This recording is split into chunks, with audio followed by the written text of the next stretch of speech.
Hey guys what's up, Meenakshi here, welcome back to my channel. आज के video में हम जानेंगे कि कैसे आप अपनी स्ट्रॉबेरी स्किन या फिर जिसे चिकन स्किन भी कहते हैं, इस प्रॉब्लम को कैसे आप ट्रीट कर सकते हैं अपने घर पे by following some easy steps and by using some simple products. सबसे पहले हम बात करेंगे कि आफ्टर ऑल ये प्रॉब्लम होती क्या है, जिसे हम स्ट्रॉबेरी स्किन कहते हैं, चिकन स्किन कहते हैं, कई बार इनग्रोन हेयर का प्रॉब्लम कहते हैं, या फिर मेडिकल टर्म्स में जिसे हम केपी यानी कि केरेटोसिस पिलारिस कहते हैं। ये प्रॉब्लम फर्स्ट ऑफ ऑल किन लोगों को होती है, क्यों होती है और कौन से इंग्रेडिएंट्स यूज करके आप इसे रिड्यूस कर सकते हैं। ऑनेस्टली इस टॉपिक पे वीडियो बनाने के लिए मुझे काफी टाइम से रिक्वेस्ट आ रही थी। मेरे किसी ना किसी वीडियो के नीचे कमेंट हर बार जरूर मुझे मिल जाता था कि दी प्लीज इस टॉपिक पे वीडियो बनाओ, बट मेरा जो रीजन था अब तक जो मैंने पिछले आई थिंक 3-4 सालों में इस बारे में कभी बात भी नहीं की, इज बिकॉज मैं खुद इस प्रॉब्लम से पर्सनली सफर कर रही हूँ पिछले कई सालों से। मैंने अल्फा बिटन भी लगाया, विटामिन सी भी लगाया, बहुत सारी डिफरेंट चीजें ट्राई की, बहुत सारा पढ़ा इसके बारे में, पर फिर भी मैं अपने खुद के लिए ये प्रॉब्लम रिजॉल्व नहीं कर पा रही थी। और मुझे ऐसे लगता है कि जब तक कोई प्रॉब्लम मैं अपने लिए ही सॉल्व नहीं कर सकती तो उस बारे में मैं वीडियो कैसे बना सकती हूँ। एंड दैट्स वाई इतना डिले इस वीडियो में हुआ। But now even though my problem is still not 100% rectified, but मैं ये कह सकती हूँ कि 70 to 75% तक जरूर मेरी सिचुएशन में रिलीफ हुआ है। बट ये करने में मुझे बहुत टाइम लगा है, सिर्फ कुछ हफ्तों महीनों में नहीं हुआ, ये तकरीबन 10 से 11 महीने मुझे लग गए और अभी भी 70% तक क्योर हुआ है एंड स्टिल 30% और मुझे इसको ठीक करना बाकी है, जो कि आई एम श्योर कि अगर मैं इसी तरह आगे कंटिन्यू करूंगी तो और थोड़ा फर्क मुझे डेफिनेटली देखने को मिलेगा। So now that I have come slightly close to finding some sort of a solution to this problem for myself, I think I'm in the right position to even talk about it. So here I am doing a video on this topic. So after the endless hours and hours of research and studying on this topic combined with my own personal experience, I have come to the point of curating this video, which I'm very hopeful would help a lot of you out there. So please video को शुरू से and तक पूरा देखिए। जो भी जानकारी मैं शेयर कर रही हूँ, जो प्रोडक्ट्स मैं बता रही हूँ, सब कुछ मैं डिस्क्रिप्शन में लिस्ट डाउन कर दूंगी, तो प्लीज आप वहां से चेकआउट कर लीजिएगा। वीडियो अगर अच्छी लगे ऑफकोर्स वीडियो को लाइक और शेयर जरूर करें, और चैनल पे पहली बार आए हैं तो प्लीज सब्सक्राइब भी जरूर करें। And now let's get started. तो सबसे पहले स्टार्ट करते हैं ये समझने से कि केरेटोसिस पिलारिस आफ्टर ऑल होता क्या है। हमारी पूरी बॉडी स्किन पे छोटे छोटे हेयर फॉलिकल्स होते हैं और इनमें केराटिन नाम का एक प्रोटीन बनता रहता है। जब ये केराटिन थोड़ा हद से ज्यादा बनने लगता है तो एक केराटिन का बिल्डअप क्रिएट हो जाता है, जिसकी वजह से हेयर फॉलिकल्स ब्लॉक हो जाते हैं और इस वजह से हमारी स्किन की जो सर्फेस है वो उतनी स्मूथ नहीं रहती, उस पर एक sand paper like texture create हो जाता है। तो जब आप उसे छूते हैं वो थोड़ा सा रफ और बम्पी फील होता है। किसी किसी केसेस में बिल्कुल न्यूड स्किन कलर के दाने हो सकते हैं, कई बार ये छोटे छोटे क्रीम कलर के या फिर पिंक या लाइट ब्राउन या येलो या डार्क ब्राउन कलर के होते हैं, डिपेंडिंग ऑन आपकी स्किन में मेलानिन प्रोडक्शन कितना बन रहा है। उस हिसाब से हल्का हल्का सा टेक्सचर उभर जाता है, जिसे हम केरेटोसिस पिलारिस कहते हैं। अब इससे पहले कि हम ये बात करें कि हमें इस बारे में करना क्या है, फर्स्ट लेट्स टॉक अबाउट कि हमें क्या नहीं करना है। Number 1, do not over scrub your skin. Obviously जब टेक्सचर फील होता है किसी को भी अच्छा नहीं लगता, हमें लगता है हम उसको फिजिकली स्क्रब कर लेंगे, उसके बाद तुरंत हमें स्किन एकदम सॉफ्ट फील होने लगती है, तो हमें लगता है कि वाह केरेटोसिस पिलारिस चला गया, अब दोबारा नहीं आएगा, लेकिन वो फिर लौट के आ जाता है, इनफैक्ट पहले से ज्यादा वर्स हो जाता है। तो please you guys need to understand that even if you do want to indulge in physical scrubbing, it needs to be done via a very mild granules based scrub which is very gentle on the skin, और उसको भी बहुत हल्के से करना होता है, 2 minute से ज्यादा नहीं करना होता है और बहुत ज्यादा नहीं करना होता है। हफ्ते या 10 दिन में एक बार कर लिया 2 मिनट के लिए, उतना बहुत है।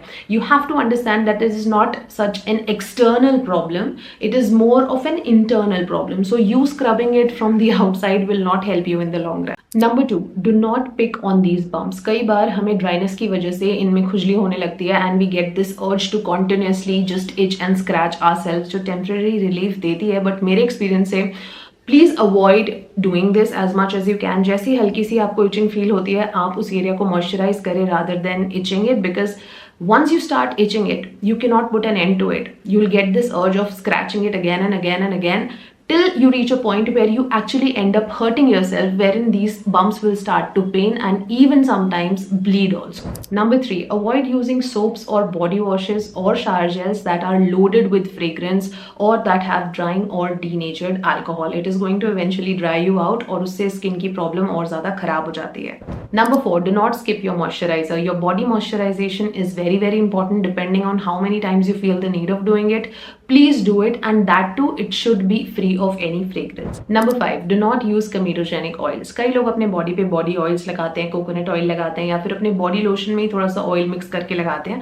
Technically there is nothing wrong with it, लेकिन अगर आपकी बॉडी स्किन ऑलरेडी बहुत ज्यादा फ्रेजाइल है, ओवर रिएक्टिव है, उस पर एक्ने पिंपल्स वगैरह का भी प्रॉब्लम है, तो आपको एटलीस्ट हेविली कमीटोजेनिक ऑयल से दूर रहना है, जिसका सबसे बड़ा एग्जाम्पल है कोकोनट ऑयल। डायरेक्टली तो लगाना ही नहीं है, अगर आप लोशन में मिक्स करके भी लगा रहे हैं तो रेशो उसकी आप थोड़ी सी कम रखिए। दूसरा तरीका ये है कि ऐसे लाइट वेट लेस कमीटोजेनिक ऑयल्स भी आते हैं जो स्पेसिफिकली बॉडी के लिए होते हैं, आप उनको यूज कर सकते हो।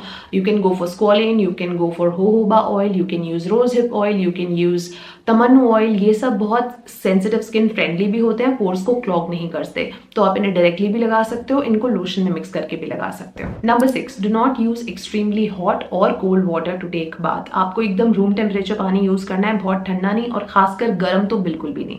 Number 7, most of the times try to wear clothes that are breathable fabric, जैसे कॉटन वगैरह होता है, लूज होता है, जिसमें थोड़ी एयर पास हो सके।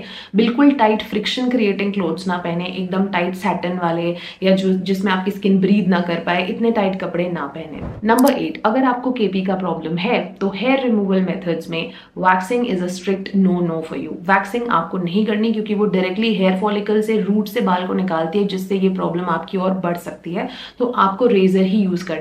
That too on the days when you feel like your acne is already triggered, आपके जो बम्स हैं वो ऑलरेडी थोड़े से सेंसिटिव लग रहे हैं, रेड लग रहे हैं, पिंक लग रहे हैं, या उनमें पेन या इचिंग हो रही है, उस टाइम पे खासकर आपको इवन रेजर भी यूज नहीं करना है। So even shaving you need to do when your skin is already calm. Now here are the 3 ingredients or the products that you need to incorporate in your body care routine in order to reduce this problem to as much as you can. Number 1 is start using a body exfoliant that either has salicylic acid, lactic acid, glycolic acid और 10% urea. Number 2, जो body moisturiser यानी कि body lotion आप use कर रहे हैं, please make sure करें that it is loaded with a lot of fatty acids of some sorts. उसमें कोलेस्ट्रॉल हो सकता है, सेरेमाइड्स हो सकता है, स्क्वालिन हो सकता है, shea butter, glycerine, niacinamide, colloidal oatmeal, ये सब हो सकता है, और साथ में उसमें फ्रेग्रेंस बिल्कुल भी नहीं होना चाहिए। And number 3 would be your retinoids. आप ग्रेन एक्टिव रेटिनॉइड यूज कर सकते हैं, आप इनकैप्सुलेटेड रेटिनॉल यूज कर सकते हैं, अगर बॉडी बहुत ज्यादा सेंसिटिव है तो क्रीम बेस में रेटिनॉल यूज कर सकते हैं, जो आप फेस पे लगाते हैं वही वाला भी यूज कर सकते हैं, या फिर जो रेटिनॉल इन्फ्यूज्ड बॉडी लोशंस आते हैं आप वो यूज कर सकते हैं। Retinol basically in any form will help you break down this keratin का excess, which is exactly what we need. Now let's talk about the ultimate weekly body care routine that you need to follow in order to see improvement in your keratosis pilaris situation. So basically जैसे आप जानते हैं हफ्ते में 7 रातें होती हैं, 5 रातों के हिसाब से I am going to give you this routine. आप 5 दिन लगातार पहले ये करेंगे, फिर वापस ये 5 दिन की साइकिल आप रिपीट करेंगे, और इसी तरह से हर 5 रातों में you need to repeat this cycle. अब इसके लिए सबसे पहले शुरुआत होती है हमारे बॉडी वॉश से। जैसे कि मैं बार बार कह रही हूँ, आपके बॉडी वॉश में फ्रेग्रेंस नहीं होना चाहिए प्रेफरेबली, और साथ में उसमें ड्राइंग या डीनेचर्ड अल्कोहल भी बिल्कुल नहीं होना चाहिए। मार्केट में बहुत सारे ऑप्शंस हैं। मेनली आपका क्राइटेरिया क्या होगा कि जो आपका बॉडी वॉश है वो एक एक्सफोलिएंट हो, यानी उसमें सैलिसिलिक एसिड होना चाहिए, या फिर लैक्टिक एसिड होना चाहिए, या फिर उसमें 10% यूरिया होना चाहिए। ये कोई स्क्रब नहीं है, this is a normal body wash, but it has to be infused with salicylic acid. At least हफ्ते में 6 दिन तो आपको इसी से बॉडी वॉश करना है। There are couple of really good product options available in Indian market. Dermaco में भी आता है, मुझे पर्सनली बी बॉडी वाइज का ज्यादा पसंद है, और उसके अलावा केमिस्टैट प्ले का भी मुझे बहुत पसंद है। एक्सफोलिएटिंग बॉडी वॉश बहुत अच्छा है। अगर स्किन थोड़ी सी सेंसिटिव है तो डॉटन की का भी यूज कर सकते हैं, क्योंकि उसमें सीका भी आता है सैलिसिलिक के साथ। बहुत सारे ऑप्शंस हैं। There is one in Foxtale also that I recently tried and really liked it, वो भी अच्छा है। उसके अलावा डॉक्टर शेड्स में आता है, फिर डीकंस्ट्रक्ट में भी आता है 10% AHA 1% BHA, वो भी काफी अच्छा है। उसके अलावा अगर आपकी बॉडी पे एक्ने पिंपल्स का भी प्रॉब्लम है, आप थोड़ा सा मेडिकेटेड सेफ सोल्यूशन यूज करना चाहते हैं, तो सेलिजैप वाला ट्राई कर सकते हैं। डिच एवरीथिंग, सेलिजैप वाला यूज करें। नाउ जब आप इससे बॉडी वॉश करेंगे तो प्लीज उसको 2 से 3 मिनट बॉडी पे आप रहने दीजिए, इमीडिएटली वॉश ऑफ नहीं करना है। जब हम इमीडिएटली शावर ले लेते हैं तो हम प्रोडक्ट को कुछ टाइम ही नहीं देते हैं असर करने का। इसलिए बॉडी वॉश जब आपने लगाया है, एटलीस्ट 2 से 3 मिनट उसको अपनी स्किन पे जरूर छोड़िए। इस टाइम पे you don't need to constantly scrub the skin या फिर लूफा लेके बस लगे हुए हैं, वो सब करने की जरूरत नहीं है। Just leave it on for 2-3 minutes and directly wash it of. उसके बाद नेक्स्ट स्टेप आएगा बॉडी मॉइस्चराइजेशन। इसके लिए आप कोई भी अच्छा सा बॉडी मॉइस्चराइजर, अगेन जिसमें कि डीनेचर्ड और ड्राइंग अल्कोहल ना हो और प्रेफरेबली फ्रेग्रेंस ना हो, वो यूज कर सकते हैं। There is one which is very effective effective जो सुगंधा में आता है, उनका 5% and 5% lactic acid and 2% niacinamide body lotion, वो बहुत इफेक्टिव है। मैंने रिसेंटली उसको यूज करके फिनिश किया है। उसके अलावा जो सेफ साइड, अगर आपकी बॉडी स्किन बहुत ज्यादा सेंसिटिव है तो फिर अवीनो में आता है, बायोडर्मा में आता है, यूरियाज में आता है, वो सब ज्यादा सेंसिटिव स्किन फ्रेंडली है। अपार्ट फ्रॉम दैट, अगर थोड़ा सा अफोर्डेबल आप यूज करना चाहते हैं तो डॉट एंड की में भी बैरियर रिपेयर बॉडी मॉइस्चराइजर काफी अफोर्डेबल है और बहुत अच्छा काम भी करता है। उसके अलावा अगर AHA बेस्ड बॉडी लोशंस आप यूज करना चाहते हैं तो उस कैटेगरी में आपको विश केयर में मिल जाएगा, आपको केमिस्ट एट प्ले में मिल जाएगा, बी बॉडी वाइज में मिल जाएगा ऑफ कोर्स। तो फर्स्ट डे पे आपने कोई सैलिसिलिक या lactic infused body wash use किया, उसके बाद आपने एक अच्छा बॉडी मॉइस्चराइजर लगाया। उसके बाद सेकंड डे पे आप यूज करेंगे 8% ग्लाइकोलिक एसिड टोनर। अगर आपका बजट अलाउ करता है तो आप ऑर्डिनरी वाला यूज कर सकते हैं, अगर अफोर्डेबल चाहिए तो मिनिमलिस्ट में आता है, वो भी काफी इफेक्टिव है, और अगर उससे भी कम दाम का चाहिए तो अंडररेटेड का भी 8% ग्लाइकोलिक एसिड सोल्यूशन आता है, वो भी इक्वली इफेक्टिव है, आप वो भी यूज कर सकते हैं। ये सारे प्रोडक्ट्स के लिंक्स मैं आपको डिस्क्रिप्शन में दे दूंगी, so don't worry. Basically the idea behind using glycolic acid toner is कि ग्लाइकोलिक एसिड जब आप 8% के फॉर्मुलेशन में यूज करोगे, obviously in a toner format, it is going to help you soften these bumps and basically exfoliate your skin nicely, जिससे texture का problem भी ठीक होगा। तो सेकंड डे पे जब आप ये ग्लाइकोलिक एसिड सोल्यूशन लगा लेंगे, उसको 2 से 3 मिनट का टाइम दीजिए स्किन में एब्जॉर्ब होने के लिए। उसके बाद अगेन द सेम प्रोसेस, अपना बॉडी लोशन आप लगा लीजिए। थर्ड डे पे यानी थर्ड नाइट पे आपको लगाना है रेटिनॉइड। कोई भी फॉर्म ऑफ रेटिनॉइड हो सकता है, क्रीम बेस में या सेरम बेस में, जो फेस के लिए लगाते हैं वो भी लगा सकते हैं। फेस पे अगर आप 0.1 या 0.3 का कॉन्सेंट्रेशन का लगाते हैं तो बॉडी के लिए आप थोड़ा सा बढ़ा के ले सकते हैं, 0.5% वाला ले सकते हैं। ऑर्डिनरी में जो आता है स्कोलिन के बेस में, वो वाला बहुत अच्छा है। फिर आप 2% का ग्रैन एक्टिव रेटिनॉइड भी ले सकते हैं, जो कि डर्माको में भी आता है, मिनिमलिस्ट में भी आता है, जो भी ब्रांड आपको पसंद हो। और अगर बॉडी की स्किन सेंसिटिव है तो फिर डीकंस्ट्रक्ट में रेटिनॉल पेप्टाइड सेरम आता है, जिसमें पेप्टाइड्स भी हैं अच्छी क्वांटिटी में, so that is going to soothe your skin. तो आप कोई भी फॉर्म ऑफ रेटिनॉइड यूज कर सकते हैं, because that is going to help you break down this excess keratin, and इससे स्किन का जो सेल टर्नओवर है वो फास्ट होगा। फोर्थ डे पे फिर आपको स्किन को कंप्लीटली ब्रेक देना है सारे एक्टिव से, क्योंकि लगातार 3 दिनों से हम एक्टिव्स यूज कर रहे हैं। बॉडी वॉश में भी सैलिसिलिक वगैरह है, उसके बाद ग्लाइकोलिक एसिड लगा रहे हैं, फिर थर्ड डे हमने रेटिनॉइड भी लगाया। तो इसलिए जो चौथी रात है उसमें आप कुछ भी एक्टिव बेस मत लगाइए, सिंपल जो भी आपको बॉडी लोशन पसंद है जिससे स्किन मॉइस्चराइज रह सके, बस स्किन को आप हाइड्रेट करिए, रिलैक्स रहने दीजिए, एलोवेरा लगाइए, जो आपको अच्छा लगता है उस दिन आप वो लगाएंगे।